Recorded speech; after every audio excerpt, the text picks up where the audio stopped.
Hello, everyone, and welcome Bruce and Barbara to our second session of the first BA and Beyond Brussels day.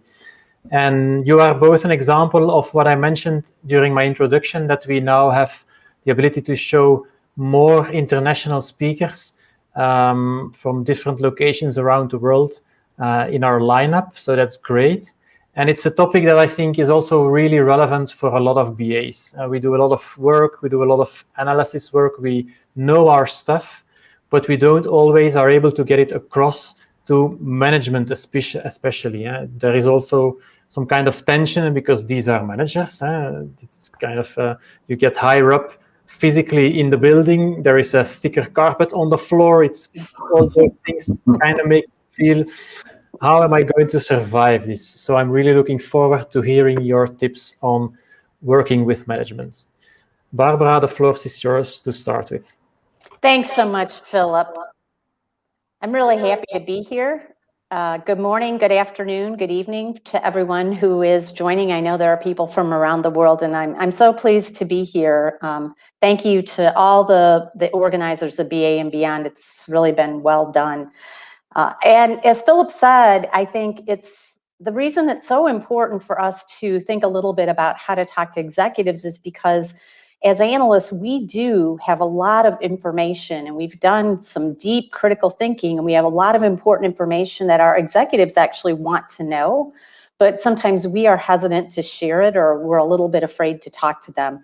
So I'm going to give you some hints today of maybe how to be more comfortable talking with your executives. And the three key messages are: figure out what your leader needs and wants to know. They often want a short version of everything that you know. So we'll talk about being concise. So what are those key messages that we want to present? And then I would encourage you, and I'll say this several times, to wait for them to ask you questions. Instead of trying to give them everything you know, let's wait and get the questions answered. And then I'm also going to encourage you to make recommendations. We've done a lot of research, we've done a lot of analysis, and we can help make decisions easier for the executive. And if we do that, then we will become, as Robbie talked about this morning, the trusted advisor that we want to be. So I've got kind of 9 hints for you here. Some of these you may already be doing, but hopefully they'll give you some additional ideas. If anybody has other hints for how to talk to executives, feel free to share those in the chat window with the rest of the group. And if you have questions, go ahead and enter those. So the first hint is the acknowledgement that executives are human. I think, as Philip said, for some reason, as we get higher up in the building and higher up in the organization, we get a little bit nervous about talking to executives. And I would ask you to think for a minute about, why are you hesitant to talk to an executive? Are you afraid potentially that you're going to lose your job? Are you afraid that you might not get the next promotion? I mean, those are obviously potential concerns.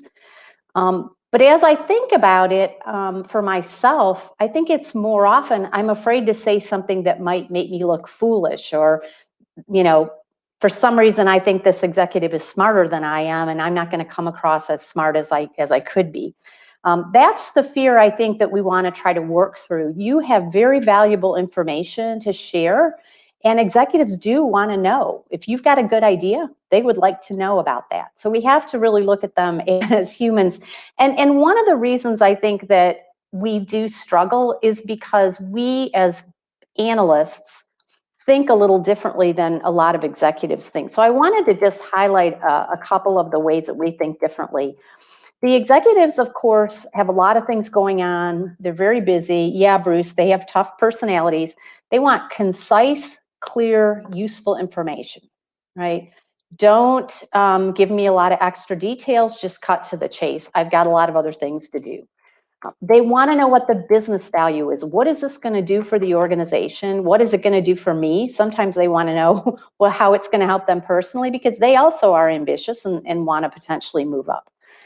How does what we're doing support the strategy? So it's important that we understand what our organization's strategy is and that we can communicate at that level, because that's the level the executive is thinking. And executives are really thinking like owners of the organization. In some privately held companies, they are the owner or one of the owners. But even in a publicly held company, they think like, it's my company, what would I do? And so that's important to be aware of. They don't have time for details, and they're looking for recommendations with concise rationale. They want ideas, they want recommendations, and they want you to give them a good reason for them. But if you think about how analysts tend to think, we're kind of the opposite on some of these issues. We're very detailed. We always ask a lot of questions. We gather a lot of information. We do a lot of research. We try to understand everything that we can understand about a problem before we try to solve it. We also consider all the options. So we think about different ways of fixing a problem. What are the solution challenges that we've got? We tend to explain things in very great detail. When we're talking to other people, we're always in, very detailed conversations with our stakeholders. We also like teaching. I think most of us like to try to educate other people, to share information with them. So again, we like to describe a lot of things in detail. And this one, I think, is kind of a negative that we really need to work on, and that is that we often think like an employee. Worried about getting fired, worried about not taking a risk, worried about maybe, not getting that next promotion or not being looked upon. The more that we can think like an executive when we're having a conversation with them, the better that we're going to do, right? And I think analysts are very good at details, and that's an important part of what we do. But another thing that we need to become good at is to distill those details into a concise statement. Another kind of hint is you can imagine you are the executive. So what would you want to hear if someone was bringing you an idea or making a recommendation? Put yourself in the shoes of that executive and see if that can help you come up with a better conversation starter. And that's hint number 2, and that is, I really want you to encourage conversation.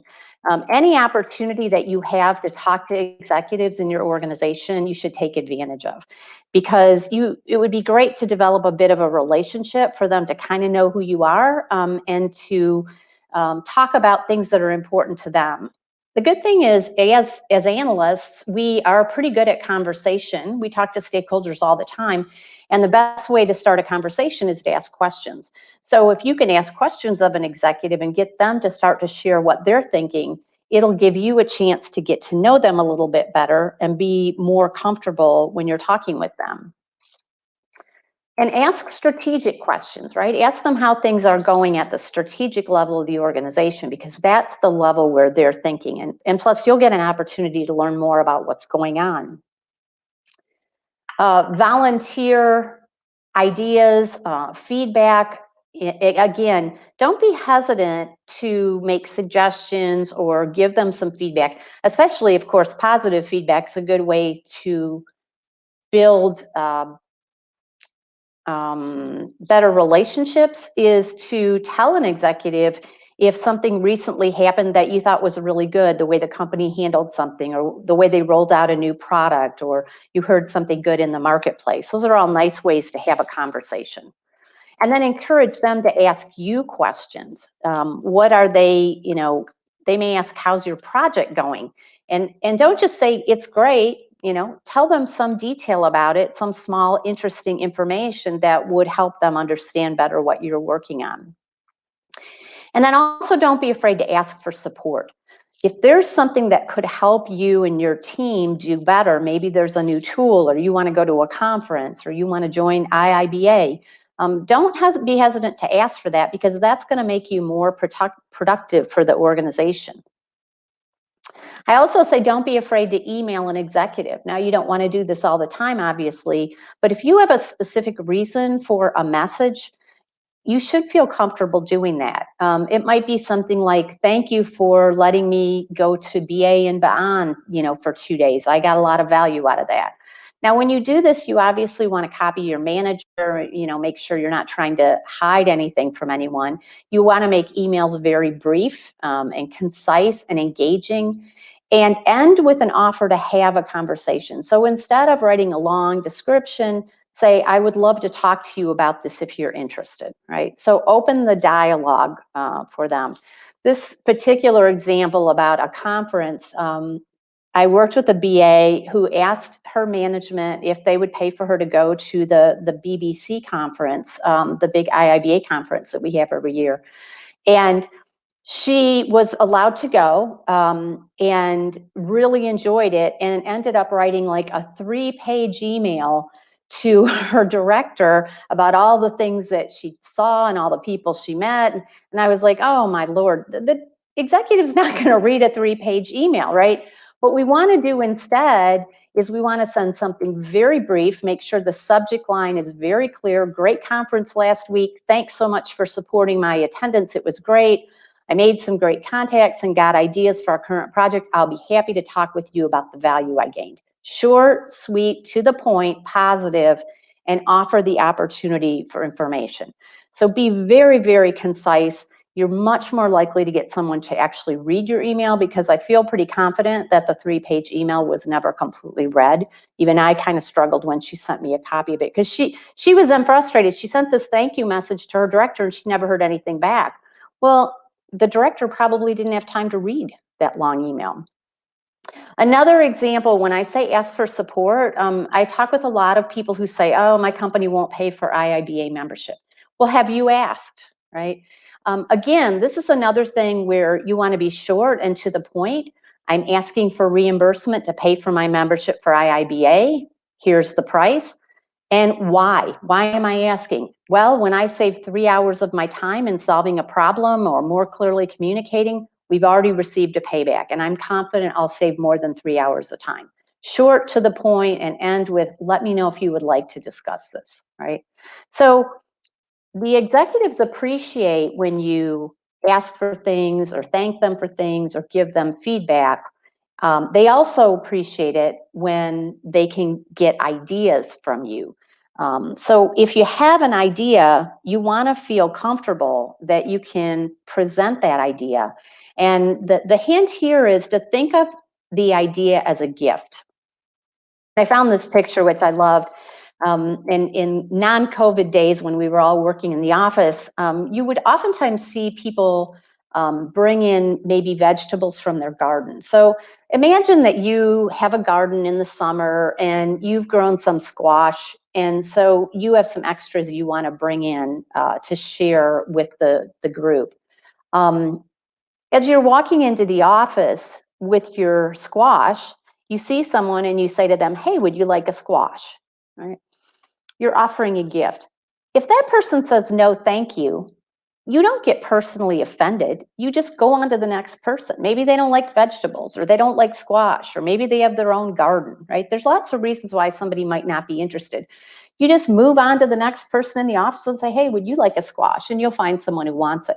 I think when we're talking to executives, and especially if we're giving ideas, we need to have that same attitude.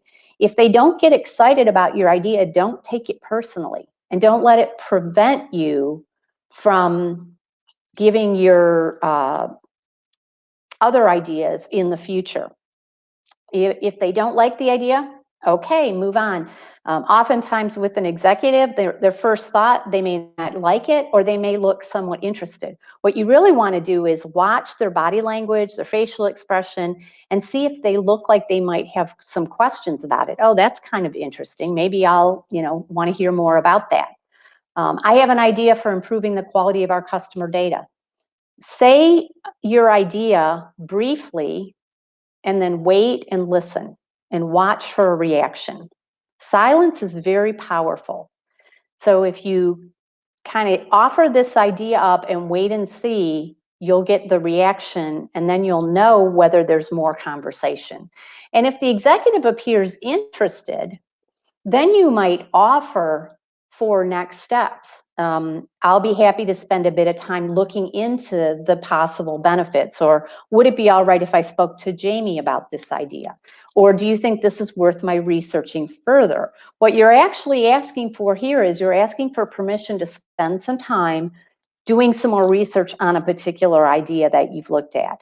And if your executive says, yeah, I think that I would be interested in that, then you get to do some research And you get to go back to them and have another conversation after you've done a little bit more investigation about the idea. Bruce is going to talk about good presentations, and I just had a couple. I'll show you a couple as we go through of things that I thought were nice. When you're presenting to executives, for example, your new idea, maybe we want to talk about remote work. I thought this was a great example. This comes from a company called Predictive Index, and it was a CEO consulting report. And, you know, what they always did in this report was there was a very bold headline, remote work is here to stay. That kind of was a catchy title. And then the subheading always mentioned CEO in it because they were talking to CEOs, and they had a fact. 97% of CEOs are allowing some degree of remote work moving forward. Then in small letters, there's a little bit more detail. So if somebody wants to read a little bit more, and then they have a nice graphic. So again, very brief, very clear, to the point is a great way to present to executives. Hint number 4 is make it their idea. You all have probably heard this before. And this is another one of those where maybe you have an idea, but it's going to be more well accepted if it comes from someone at a higher level of the organization. And so if you can get them to make it their idea, then you're more likely to get it accepted. And this does take you, makes you be a little bit more humble, right? Because you're willing to share your idea and let someone else take it on.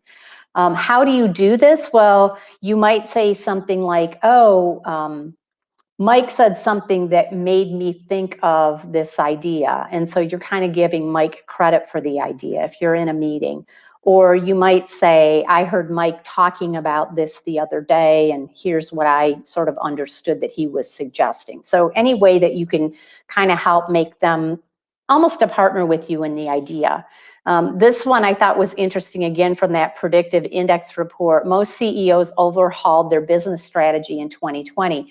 What I thought was interesting about this is if I was a CEO and I was reading this report and I didn't overhaul my business strategy in 2020, this would immediately tell me that I should have, but they very politely didn't tell me that I should have. They just said, oh, you probably did. So they kind of assumed that CEOs did what they should do. And that encouraged them, if they hadn't already done it, to do it. Hint number 5 is to report your status honestly. This is one of the areas I think where our executives really do want to know what's going on in the business, the good and the bad and the ugly.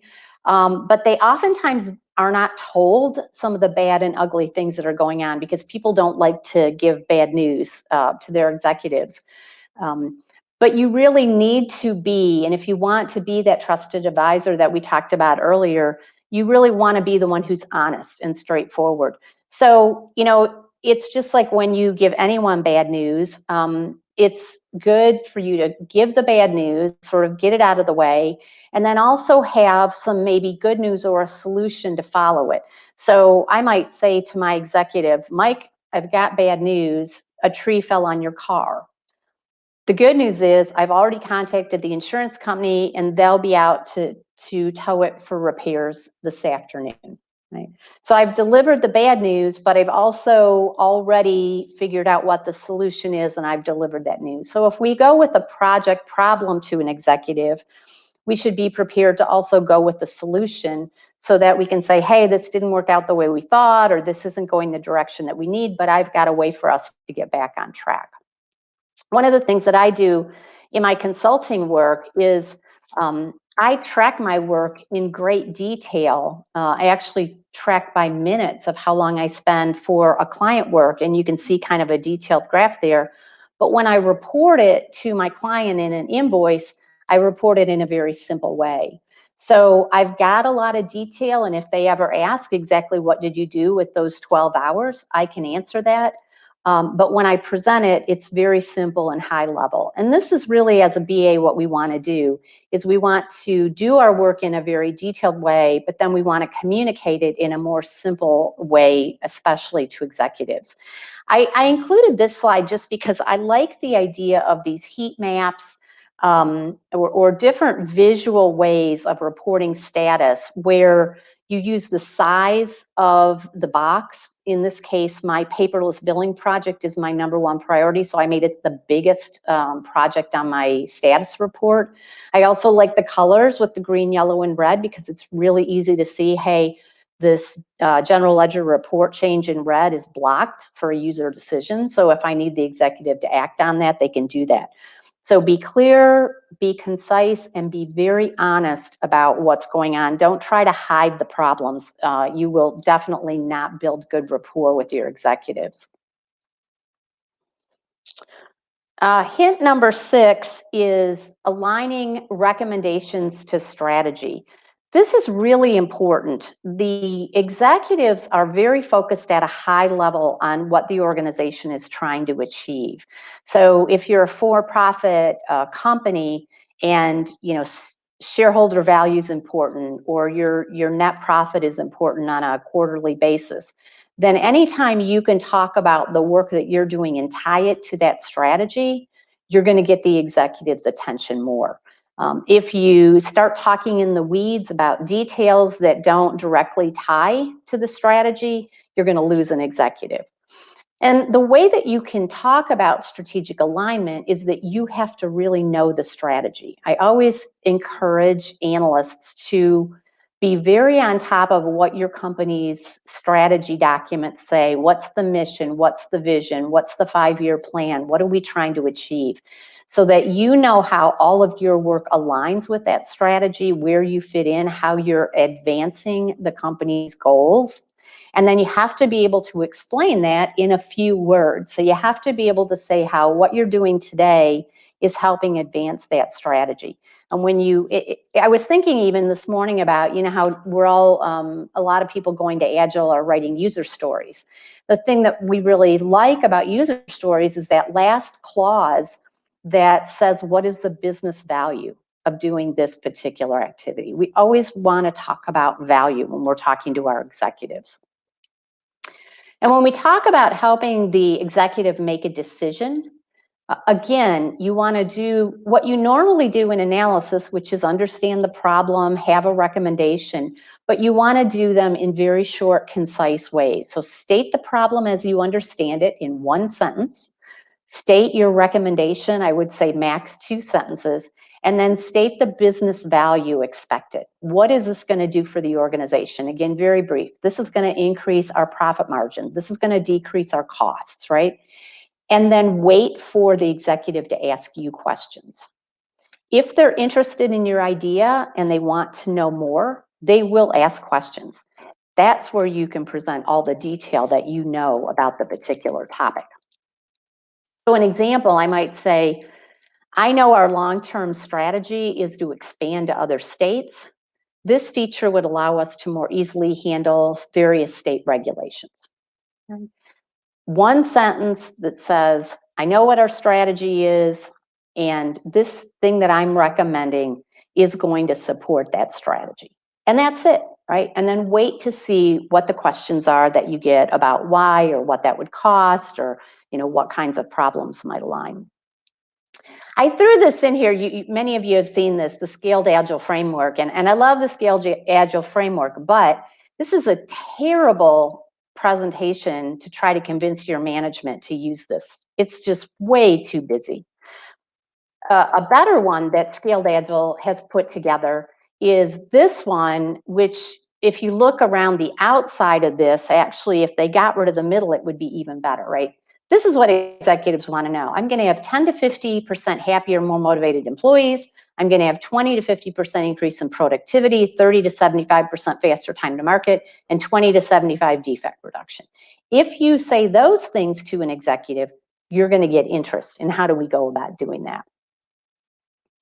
And that kind of leads to this idea of being bold with recommendations. I think that business analysts have been hesitant, and I was too, especially when we first started the IIBA and we started really trying to advocate for this discipline. I said, well, we don't make decisions for the business. We do all the research, we figure out what the requirements are, we let them make decisions.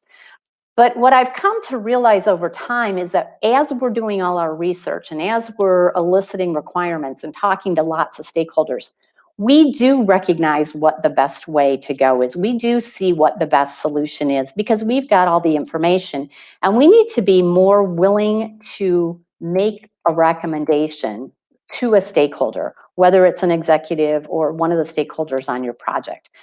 We need to be bold. If you feel confident that, hey, this is the best way we should go, then you need to explain that to your stakeholders. You need to be honest.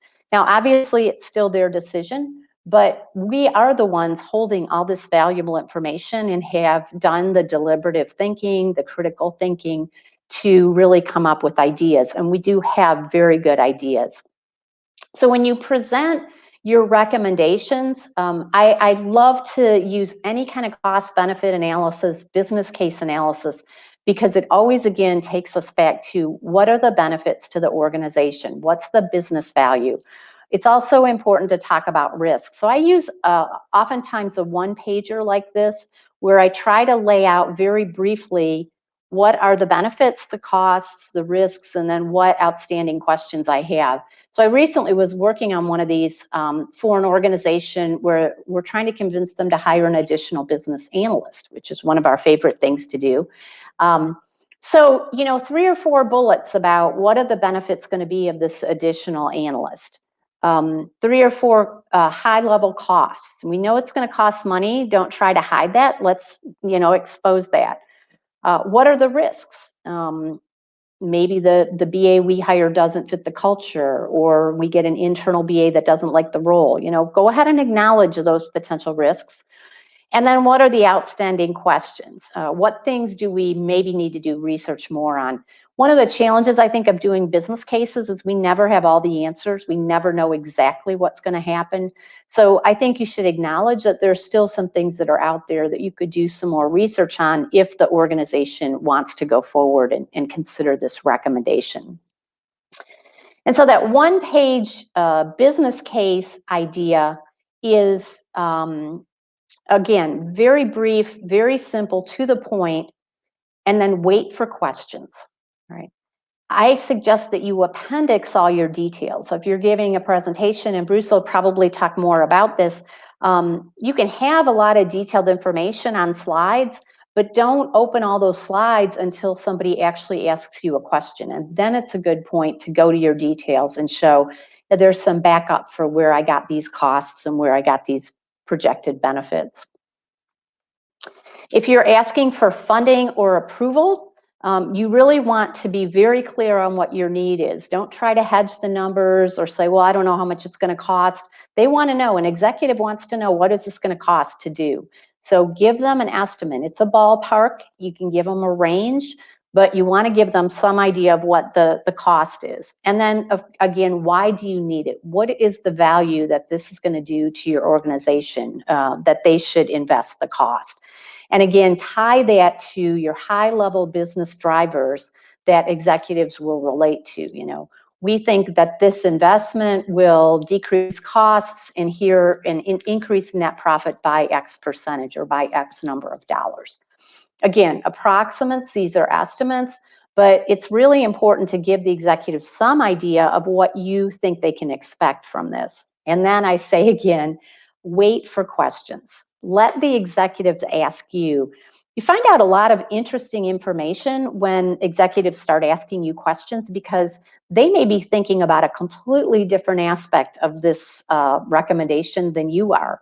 So it's kind of interesting, the kinds of questions that you'll get asked. Another good question to ask the executives if you are looking for approval or funding is to say, are we ready to make a decision now? Do you have enough information, right? And it's okay to say that they may say, no, we're not ready yet. And then you ask, well, what information do you need? What would make you comfortable with this decision? So find out what you need to do, and then you can go do your research and bring them back some additional information.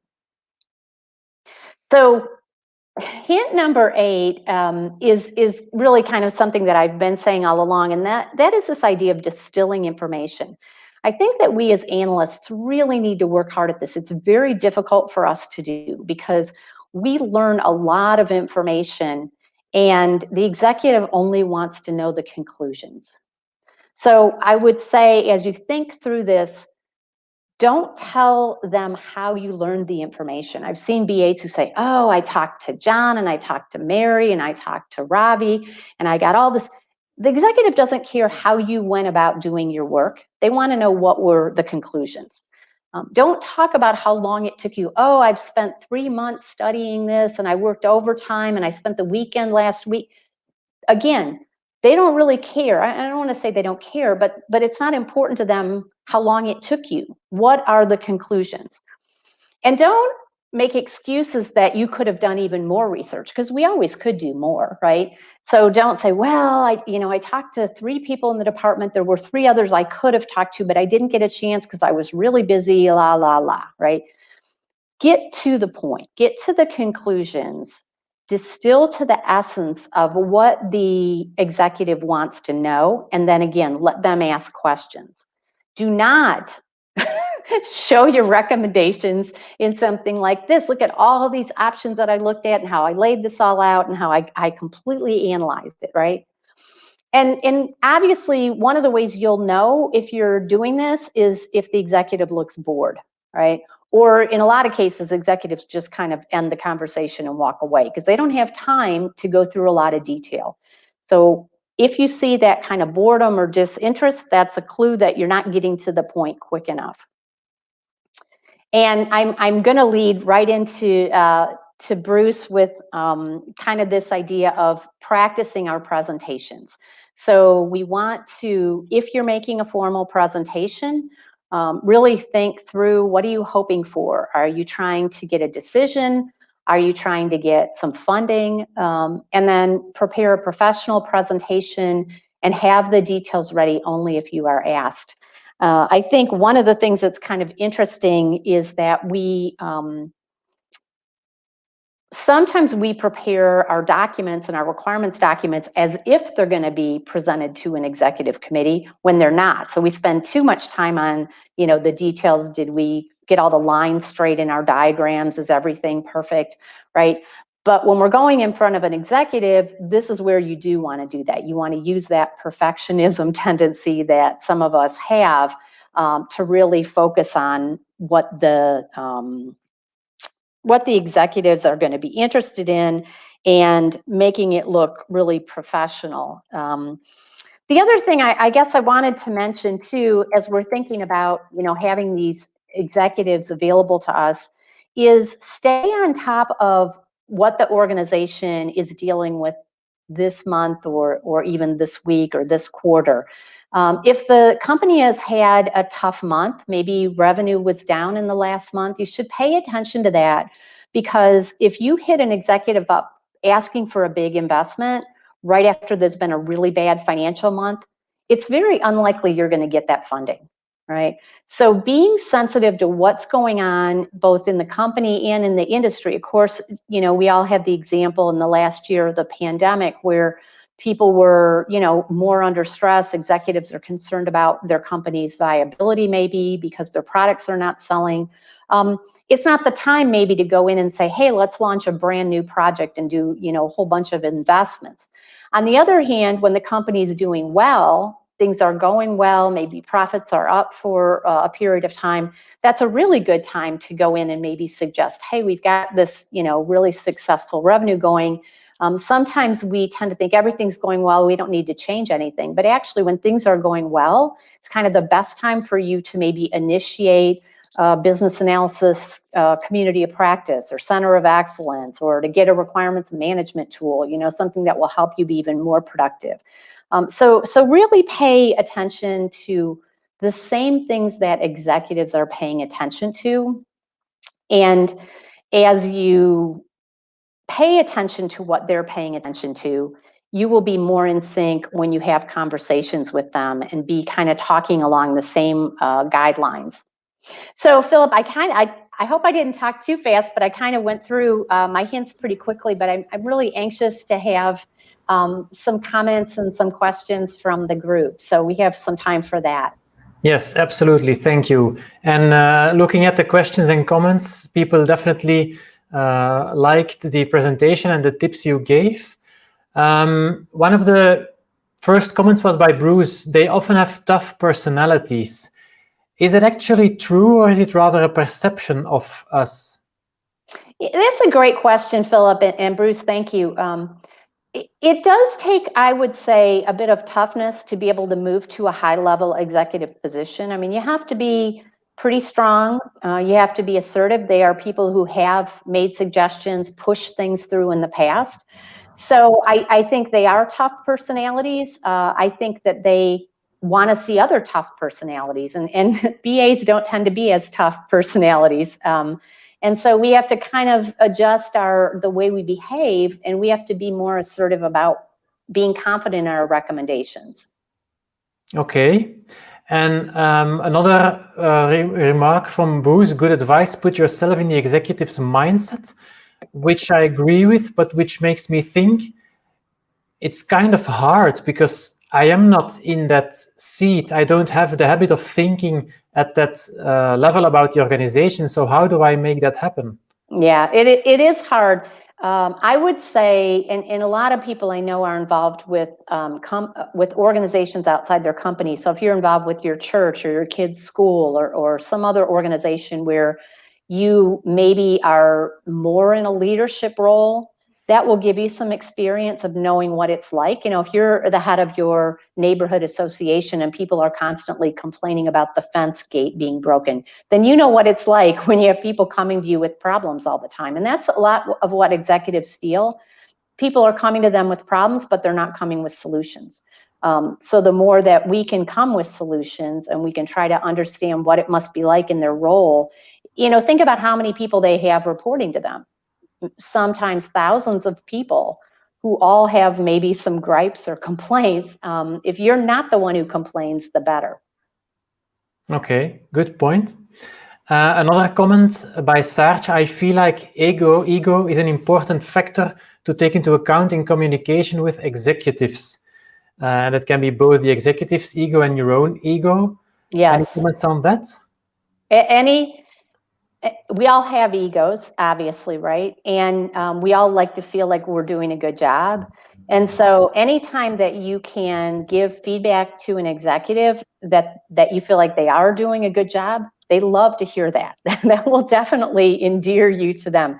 Now, I don't think that you should give them false praise. But honestly, things that are going well in the organization, it's nice to tell an executive because they don't hear that all that often. If you think about it, like a CEO, they don't really have a boss telling them they're doing a good job. I happen to be on the board of directors of IIBA, and I was just elected chair.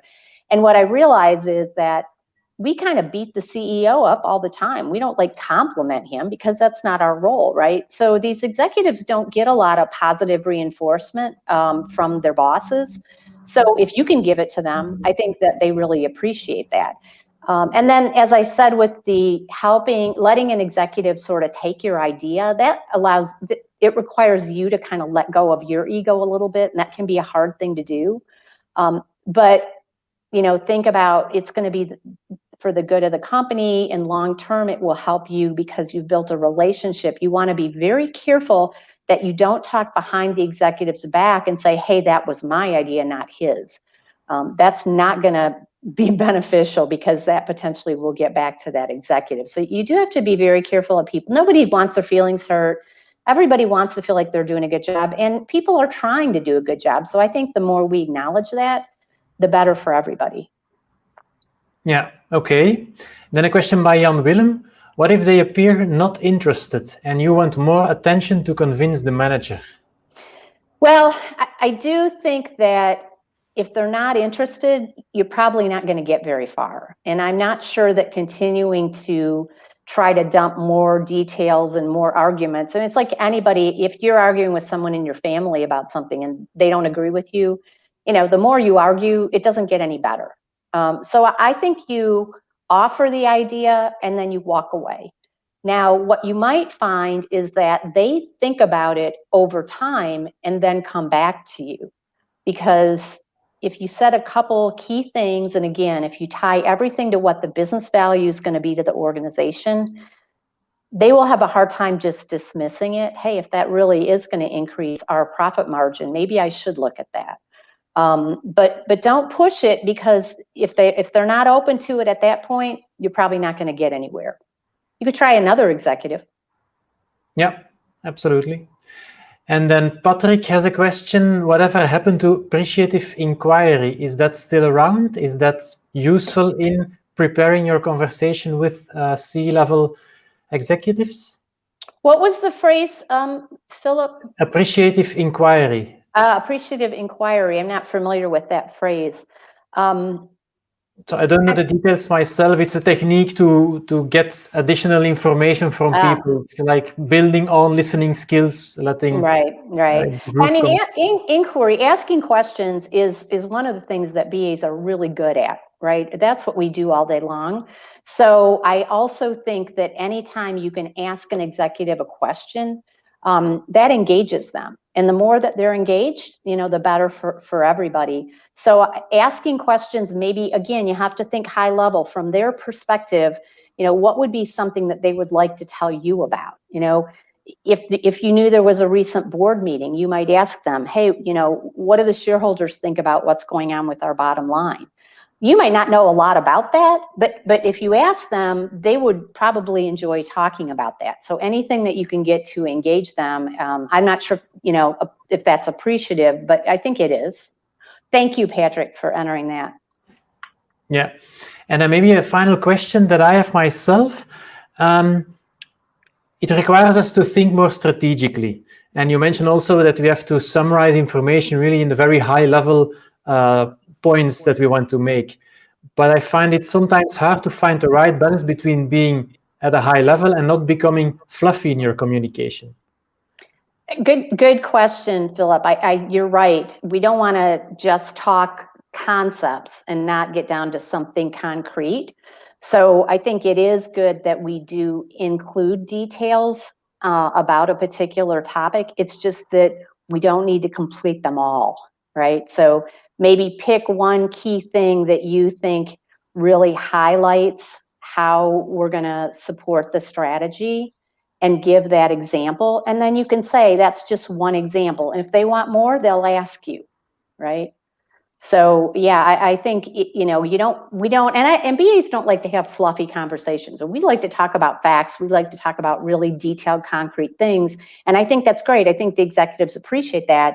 It's just don't give them too much unless they're really interested. Now, sometimes you'll get an executive, and I love when I work with people who they go, whoa, you know a lot of stuff. And all of a sudden they'll sit down and have a very detailed conversation with you and ask you a whole bunch of questions. That's really fun. But you got to wait for them to ask, for them to be interested.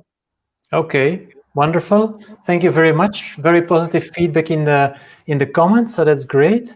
And then I now invite our next speaker, Bruce, also to the online stage, because now that we have prepared our communication, we have talked to the C-level executives, and now they ask us to do a presentation for the board.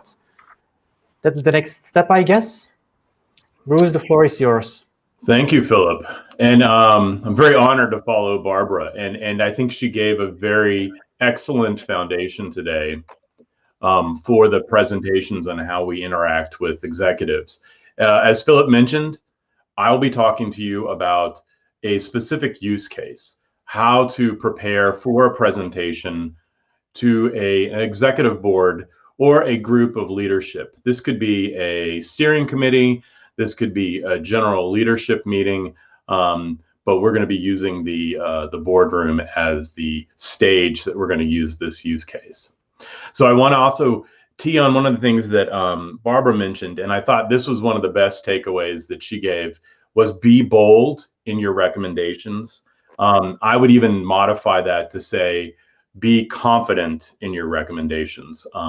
As Barbara pointed out, quite often you know more information than others, and you have the details, you have the connections with the data, and an understanding of the environment much greater than the executives do. So definitely, I love her recommendation about being bold with your recommendations. So my name's Bruce Gay. I'm a project management PMO lead from Pennsylvania. I have a small team of project managers, but I have also had a business analyst working with me, and I developed this presentation set and the preparation process that you'll see, because I've seen a lot of people trip up as they try to get ready for going into executive meetings. And Barbara covered a lot of these points in excellent detail. I think she set it up excellently to get into the mindset, into the heads of executives. But as business analysts, I think there are things we need to think about as we move into doing executive presentations. So let me set the stage here. And I want people to be using the chat. Assume that you're in the middle of doing some normal work and you get an email from your general manager. And that email has as its subject line, quarterly senior leadership meeting. You open that email and then you read that you are being offered the opportunity to pitch a new idea, a new opportunity that your division has been slowly working on to the senior executives of your company. And the team you work with knows that if they get the sign off to proceed with this initiative, it will help with growing the company's market share and reducing supply chain costs.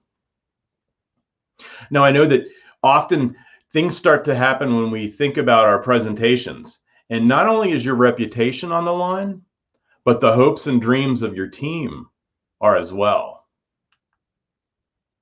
So how do you feel at this moment? Go ahead and use the chat here. I know there's a little bit of a delay that I will see, but I think it's good to get it out. How do you feel if you're being asked to go and stand in front of a boardroom and speak to the board about an opportunity or a business plan or a new project?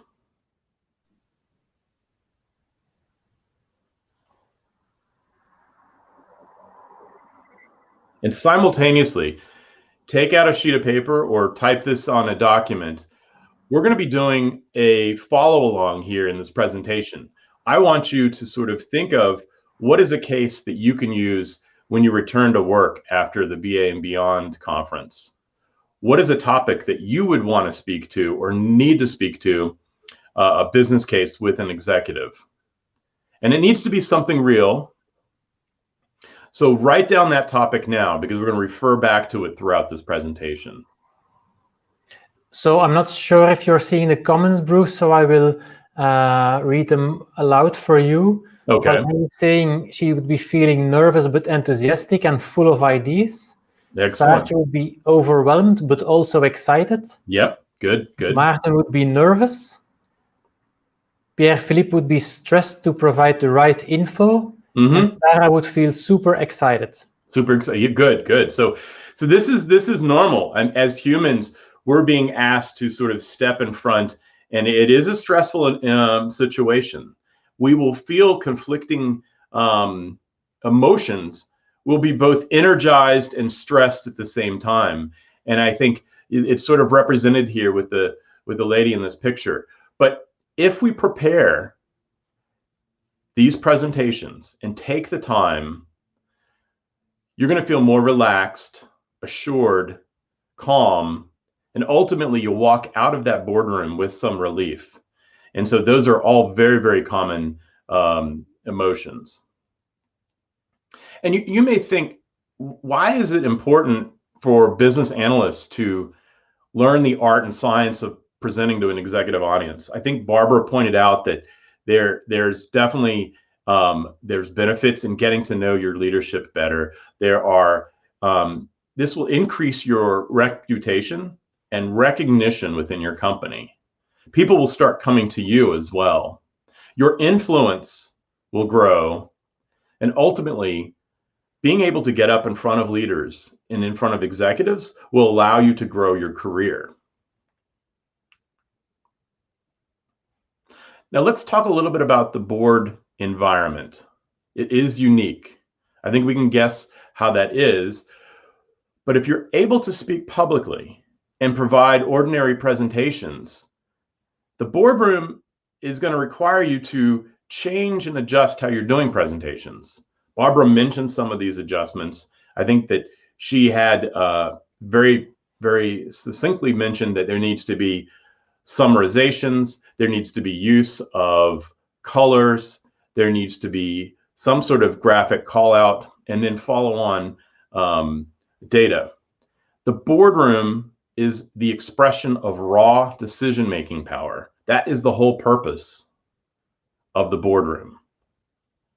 Those meetings are held so that decisions can be made. So then our role coming into those meetings is to help the executives make sure that they can move their way through a decision. So let's look at a standard presentation, one similar to what I'm giving now. Let's talk about the audience and the presentation itself and the process of giving the presentation. So with the audience, these are often peers. These can be colleagues, ordinary people. They don't have power over you, or at least I hope they don't. And so if you do make mistakes, it's not necessarily reflected that terribly on you. The presentation itself, you, meaning, or I, as the author, we get to determine how much content we put into it. It can be something that we're familiar with. It can also be as long as we want it. And typically with standard presentations, there's a question and answer at the end. And in the process of giving the presentation, the presenter, you are the person in charge, you are the main event. And it may not require much interaction with the audience.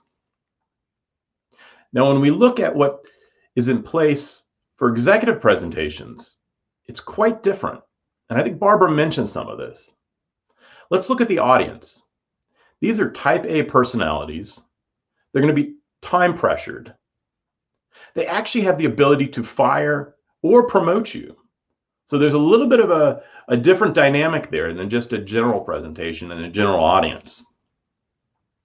The presentations with the boardroom, they need to focus on the business aspects. So finance, strategy, direction of the company. It's best to avoid personal stories and self-disclosure. And as Barbara mentioned, being succinct is important. Long presentations are not going to be tolerated. You're going to see individuals who do become bored, and typically when we were all meeting in person, you'd start to see the executives fiddle with their phones or their BlackBerries. And when you give presentations within a boardroom, the questions begin as soon as you start talking. Now, the process of giving executive presentations and being in that room, we are not the person in charge. We are a guest. And that our interactions with the board members are the real reason of why they're in the room. And again, it goes back to the board being an environment of raw decision making. Our whole purpose is to be in there to help facilitate decisions. So there's several key elements to giving executive presentations that you need to be aware of. And I'm going to be going over these throughout the presentation today. The flow to this is going to be different. So there's a reversed presentation structure. As I mentioned, and you'll hear this multiple times, the focus of this meeting is decision making. And your presentation that you're preparing is just a means to an end. And while you're in there, the goal should be persuasion through both logical and even emotional, so the executives can follow through that. I'll talk a little bit about the audience too, where they're time constrained. They don't have a lot of time to listen to in-depth information. So we have to, as Barbara rightly said, we have to bubble up the information, summarize it. It needs to be brought up to a level where the executives are able to easily consume it. This does not necessarily mean dumbing it down. This just means summarizing it up. And then lastly, one other key element of executive boardroom presentations. You're not standing there by yourself. You have your whole team supporting you and behind you. There's a question coming in, Bruce, from Sarah. Do you have practical tips for the Q&A that starts from the first slide. It happens a lot. It does, it does. So one of the things I will talk about here, it helps if you pre-review or socialize some of the key concepts that you're going to review. And there's different methods to do this. And as you do that pre-review with the executives in the room, you may catch some of their points. And so let's say if you don't have time to do that and you're brought into the executive room very quickly, being able to deal with the questions, one, you can obviously say, yes, we have that detail. I'm going to come back to that later and address that. Or if you don't have that information, you can also say, I wasn't prepared to talk to that right now, but I will gladly come back at a later point and have a discussion on that. So the technique that you have to practice is don't immediately jump to answer that question if you don't have solid preparation for it. You're allowed to basically parry back and say, look, I'm not prepared to discuss this right now, or I have that detail, but let me continue on with my presentation and then move to the next part. Okay. And another question related to this slide by Jan Willem, is persuasion the goal or information? So this is the thing. I would say it's persuasion. The reason that you're in that executive board meeting is to help inform but persuade the individuals around the table. So if you don't bring sufficient information to help them make a decision, then you haven't done your job. But this isn't an informational, typically they're not just an informational update. Those are, there's other channels where I've seen in my career, you can provide pre-briefing information, you can do written status reports. These are things that happen outside of that executive board forum. If you're invited into that room, your goal should be to help shepherd the individuals toward a decision. Good questions, good questions.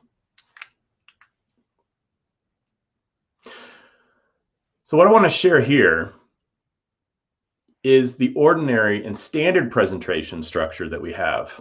So typically when I have teams and we're trying to share what's going on with each other, we start with a little bit of the background and then have some supporting data. We talk through our analysis. Barbara even brought up where sometimes you bring up, okay, well, we interviewed these people and it took us this long, and then you reach to the conclusion. And then you have Q&A. So it ends with a conclusion, like a story. This is how executive presentations need to be structured. And this is in fact flipped on its head, where you need to be able to start with your recommendation and your conclusion at the beginning. And that's supported by the analysis, additional data, and if needed, the history and the background. But often the history, the background, and the supporting data, that can be, as I mentioned, shared with the executive team via a briefing document that happens prior to the meeting. So as you can see here too, with this, the Q&A starts as soon as you're at the front podium or you're speaking to the executives. There's another question related to this slide by Kim, who says, this kind of situation usually feels like an elevator pitch to me. Are similar approaches applicable? That is one that is a good analogy. I hadn't thought of it that way. I think the elevator pitch, the way that forces you to come up with a very succinct information, I think that works well when you have a very short time constraint, such as the 2 minutes. But typically when you're on the board agenda, you're given 5 to maybe 10 minutes. And so I think that may constrain you too much as far as how much that you're going to prepare. I really loved Barbara's 4-quadrant analysis that she shared. That was one way that I think getting the information in a single slide all of it up front. I think that was a very good way to do this.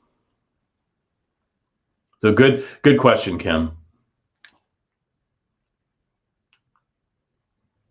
All right. So as I've mentioned earlier, we need to focus on decision making when we design and prepare our presentation. The presentation that you're giving really is a means to an end, and that we should be focusing that information to the decision that we want to get to. That is the whole reason that we're coming into that environment. And then we support it with backup information. Persuasion is our goal. I think Jan Willem mentioned, had a question around this. And so our focus should be keying in on the conclusions and providing the logical framework on how we came to those. And displaying information is very, very important. And Barbara hit on a couple of those very well. I know that we will laugh about the red, yellow, green indicators that are used with executives, but that works really well. You'll be surprised by having a couple slides where there's yellows and reds. That is where those individuals are going to start to key in on. And so it's really important to take what is it that as humans we need to display that attracts the executives to that particular point, or has it so that it blends in with the rest and doesn't need to be called out. So that is another thing you need to consider. Barbara mentioned this. Executives are time pressured. They want to get to the information as quickly as possible, and that our job is to make sure that we can shepherd them to that and be clear and flexible. You may be thinking, this is a lot, asking of one person standing in front of a board. But if you practice at this, the executives are going to know that you're prepared, and that actually will increase your influence within the organization and the chance that you'll be called back to have that type of dialogue at a leadership board level. And as I mentioned earlier, your whole team is really behind you. So this is not just you as an individual standing in front of the board. You have others on your team that have helped pull together the data. Typically, the board meeting preparation process should have a good amount of practice, and there's going to be multiple individuals helping to pull together and review that information. So now I'm going to share with you the 7-step presentation preparation process that I've been using with my teams for the past couple of years. And this is the way how I visualize it. And the 7 steps, and we'll go over these. First is to determine the outcome and the purpose of why you're being brought in there. And then outlining your main points. Spend time to anticipate questions. Preparing and rehearsing. And you'll see creating slides is actually the 5th item here. And I'll talk a little bit about how sometimes there's an anti-pattern where people will jump into designing the slides first. As Barbara mentioned, we should use supporting data to persuade and underpin the desired outcome that we have. And then lastly, timing is always important. So there needs to be a final rehearsal of that. So let's go back to the topic that you wrote down earlier and the decision that you need to make from your executives. So the first thing we need to do is, what is the desired outcome? What decision needs to be made? Take some time now of that topic that you envision that you'll need to take in front of your executives. What is the outcome that you need?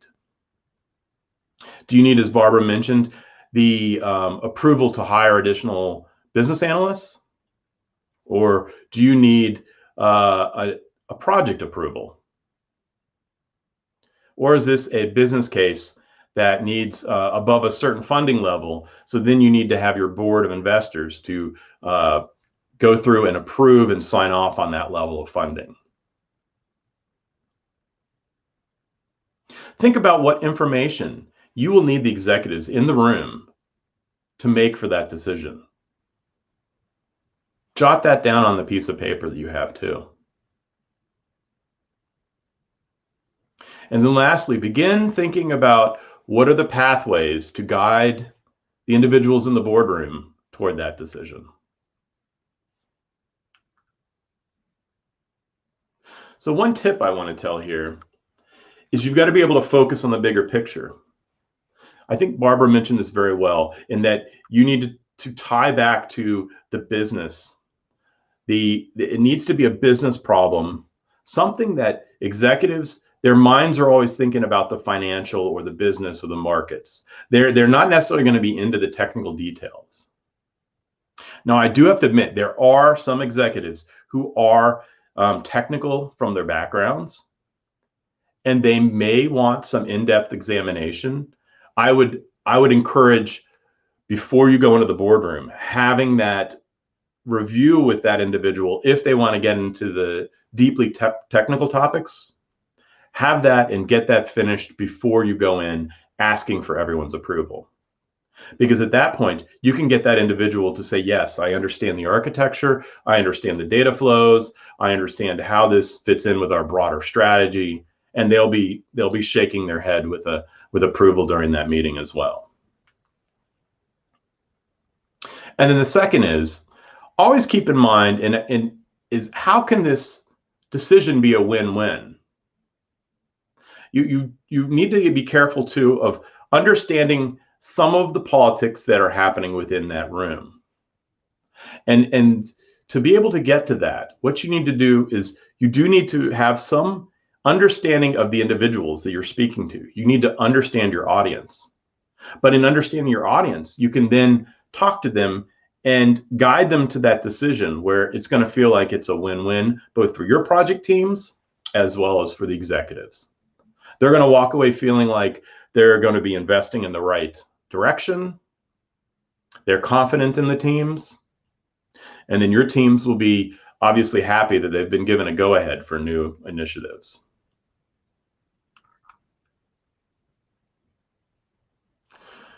The next step is to outline your main points once you've determined your desired outcome.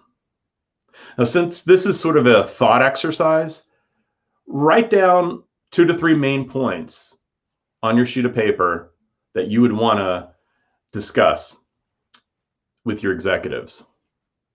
These topics will then be the major framework of your presentation. You only need a couple. This is not going to be a long story.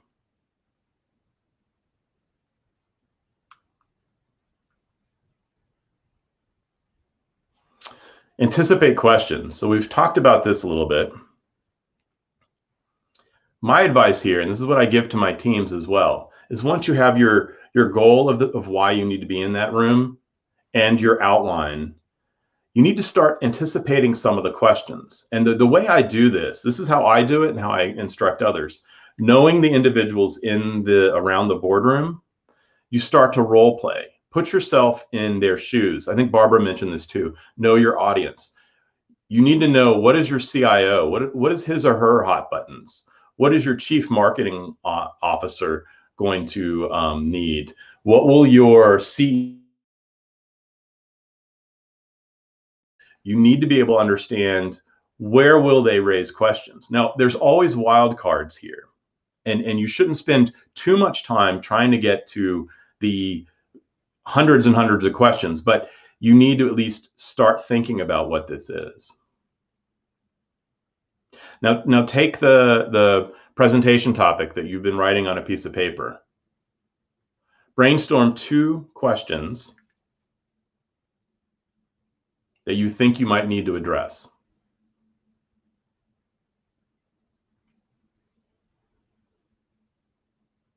I'm going to pause a little bit just to let people do some writing here.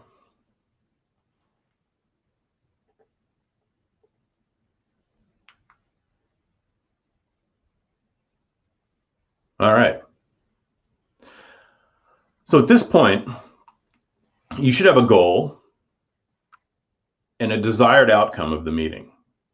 So you want to say, when I walk out of the boardroom, we would like to achieve this decision. Of your presentation, and you would have spent some time preparing for anticipated questions. Now it's time to do a little bit of dress rehearsal and rehearsing this by conducting a dry run. The best way I've found this is to start to engage with individuals who know those in the boardroom. So in my particular organization, I've got some directors who engage heavily with our executive vice presidents. So I'll pull in one of those directors to sit as a other person that would be in that boardroom and give us some critique on the flow. And as I mentioned earlier, it would be good to socialize the presentation and the direction of your recommendation prior to that board meeting. Now, we don't always have time to do that, but by socializing and having those discussions with executives, you will then uncover where they may bring up questions or where you may need to change or adjust your messaging so that it does hit the broader group as a whole.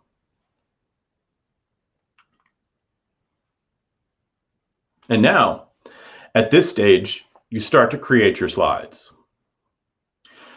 There's a lot of things to look at here, but good slides that have good graphics will go a long way. And I'm going to talk about some resources at the end of the presentation that give some guidance on how to do this. And so you want to be able to, as Barbara pointed out, have very headlines, which are then backed up by data. Those work very well with executive audiences.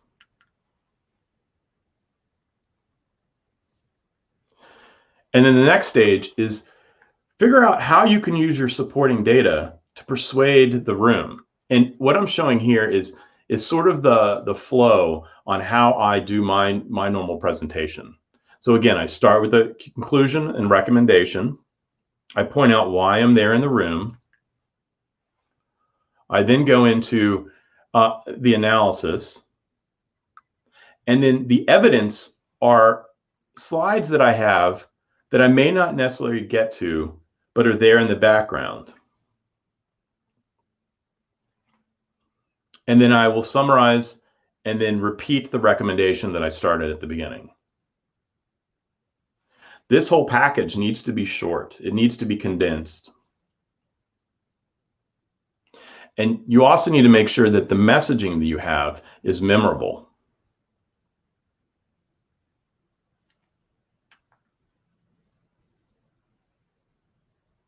All right, so we've gone through 6 of the steps here, from building the structure, doing the outline, anticipating questions, rehearsing this, and then building out the slides, and then the supporting information.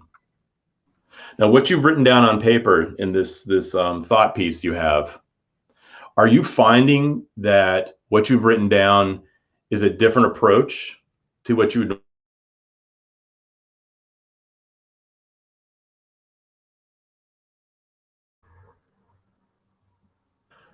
Bert, so the question of rehearsing before you create your slides, the rehearsal is more about the flow of the information. So it doesn't necessarily, it may be a script, but it's mostly the chunks of what you're writing is that the first rehearsal. The rehearsal with the slide is the one that comes after on. Oh, we're getting some good questions here today. So Sarah had, isn't there a risk to frighten an executive by starting with the conclusion recommendation? And how could this be avoided? So typically, that we've found in a lot of decision-making bodies, there isn't the frightening aspect. There's more, they're going to get anxious. They want to get to why, what are you trying to tell me? And so if you tell them first, Here's what I'm going to tell you. And then you start into, here is the backup for that. And then here's the decision I need you to make. They've already started thinking in their head about the decision. So there's research out there that shows by telling someone up front, hey, I need you to give me a decision on this investment, and it's for these reasons. And now that I've given you those reasons, I want to ask for your decision. That works. And I think if you look at venture capitalists, that's sort of how you do pitch for startups as well.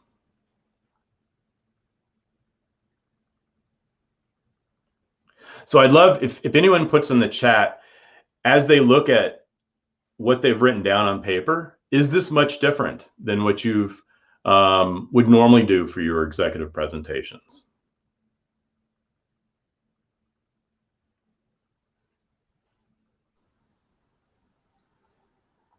I think for me, Bruce, if I can share my my answer, is that really the focus on starting with the conclusion is really a very important difference. Mm-hmm. Yeah. Absolutely. Good. Yeah. Don't you in the case of the board, executive board meeting environment, you don't want to make them wait. You want to give them, here's why we're here. Here's what we need to do. Please help me make a decision. And then again, timing is important. This is one that's hard even for me. And I speak a lot, that knowing how much time you have to cover, it does help. And it's, please, it spend some time. I use Zoom and I tape myself. If I know I have 7 minutes to talk, I have to make sure that I do, I rehearse that. Even coming into today's presentation, I know that I'm coming in much quicker than I normally would. So this is rehearsing for timing is important for talking to the executive boards. So again, here's our 7 steps for the presentation preparation process. And I want to take us back to that story at the beginning, where you're sitting there doing your work and you get that email from your general manager who says, yes, you're going to be presenting to the board. And last Tuesday, you were given that chance. And it was a big hit, and the executives approved the investment in that new initiative. You heard from them at the time that they were appreciative of the details you presented and that you were able to answer the questions that were raised. And then early the next day, your general manager sent you a follow-up email saying, thank you, and they congratulated you for the work that you did. And obviously, your team, knowing that they had a new area to expand into, they were appreciative as well. So all in all, this helped you get to that point where you're doing a happy and becoming assured and giving presentations. And I'm going to close again. Being able to get to this level is going to help you with your career growth. You're going to want to welcome those opportunities to speak in front of your company's leadership and executives. If you take the time to practice and hone your skills, understand how to summarize the vast amount of important information that you and your team have, that is going to help you go a long way. And I'm going to end here with a couple of resources that I've used. So Nancy Duarte is an expert on communication and presentations, and she has several books out there. One's Resonate, another's called Slideology. If you Google Nancy Duarte, you'll get her site as well. She has instructions on how to do impactful graphics, and there's some excellent tips. It is a little bit of learning. You have to do some tweaks to what's in Microsoft PowerPoint or Google Slides, but she spent a lot of time trying to understand how to best convey information. Talk Like TED, also another good book. And then Presentation Zen by Gar Reynolds is another book that I'd recommend as well.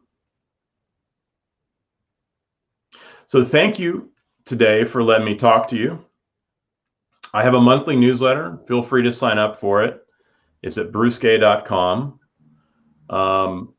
Philip, I welcome any additional questions that we have here today. Thank you very much, Bruce. And I also invite Barbara again to the online stage for any further questions.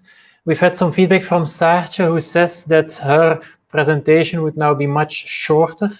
The thought process is probably the same, but it would take a few days to get through all of these phases. Mm-hmm. And I think that may be a concern for quite a few BAs, because we are all pressed for time. Where do we find the time to go through this process of preparing these presentations or conversations? No, that is a good question. So there's two things here. It's rare that it's a very last minute invite into the board room. So typically when the agenda are set, if your organization is structured and robust, they'll know 3 weeks in advance who should be invited into this level of discussions.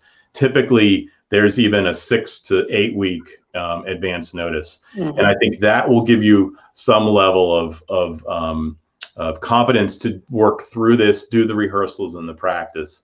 Now, obviously, if it's Monday and you're asked to speak to the executives on a Thursday, that will be somewhat challenging, but part of that too is you need to make sure you find the time to rehearse between the Monday and the Thursday morning. So that's how I would address it. Yeah. Okay.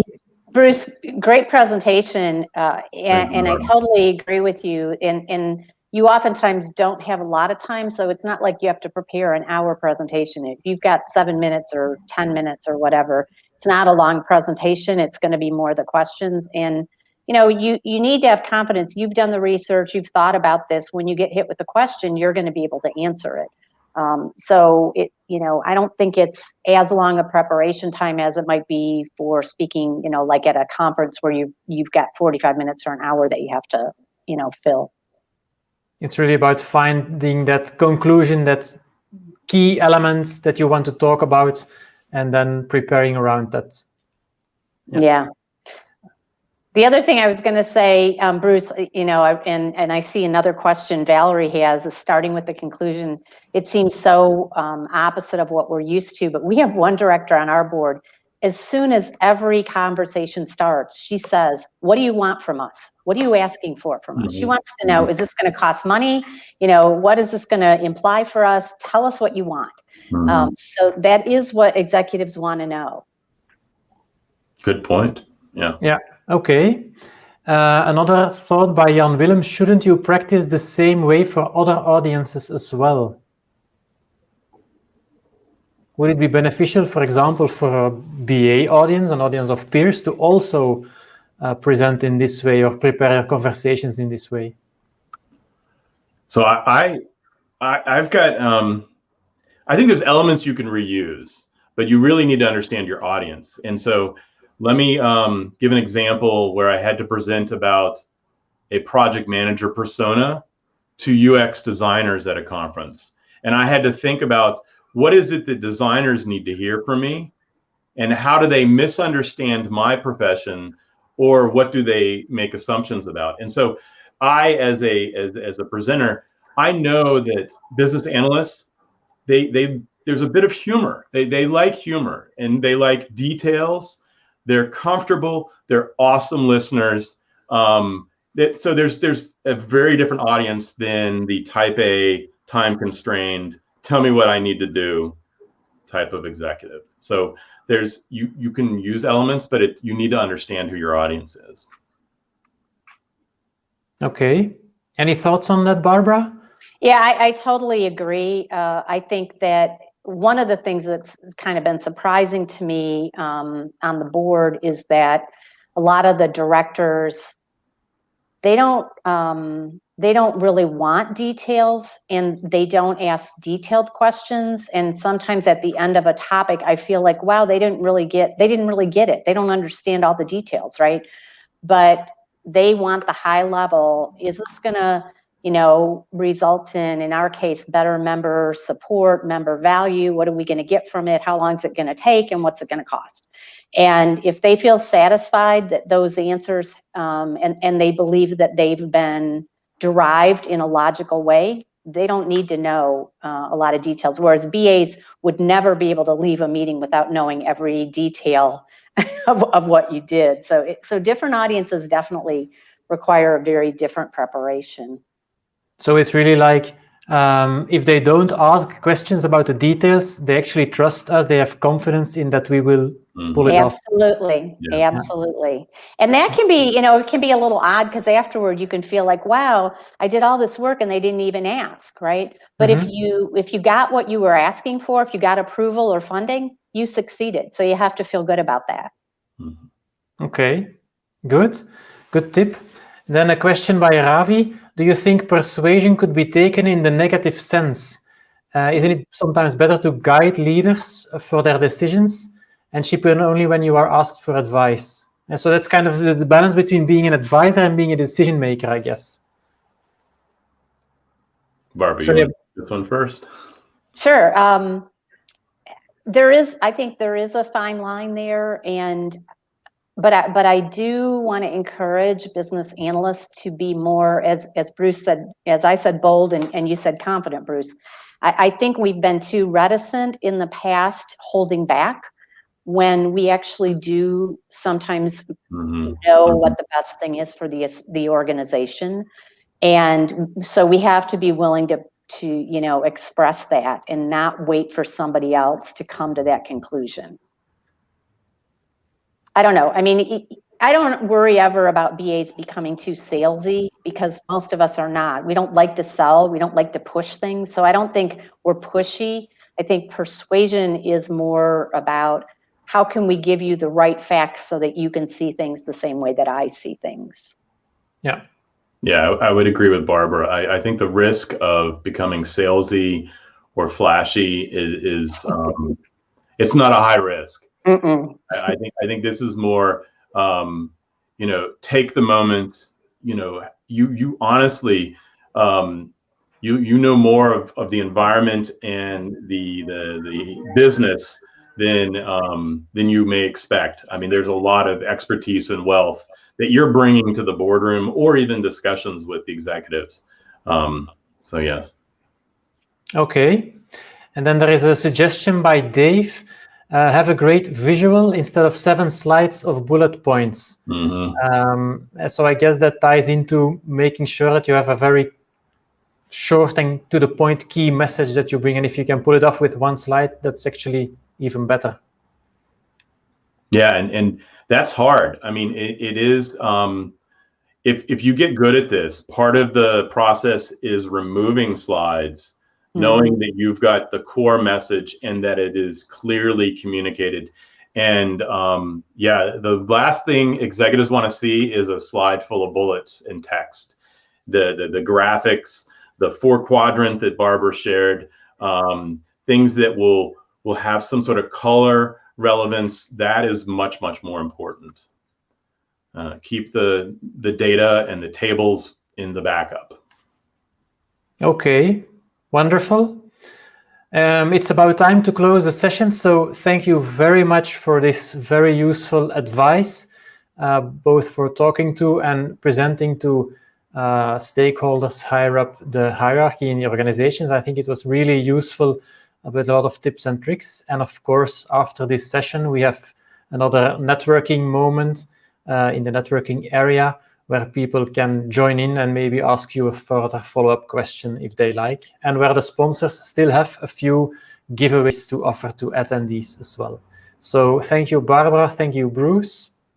Thanks, everybody. It was a great discussion. Thanks, Bruce.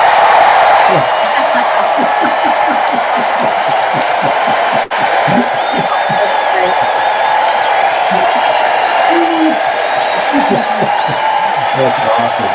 Very good.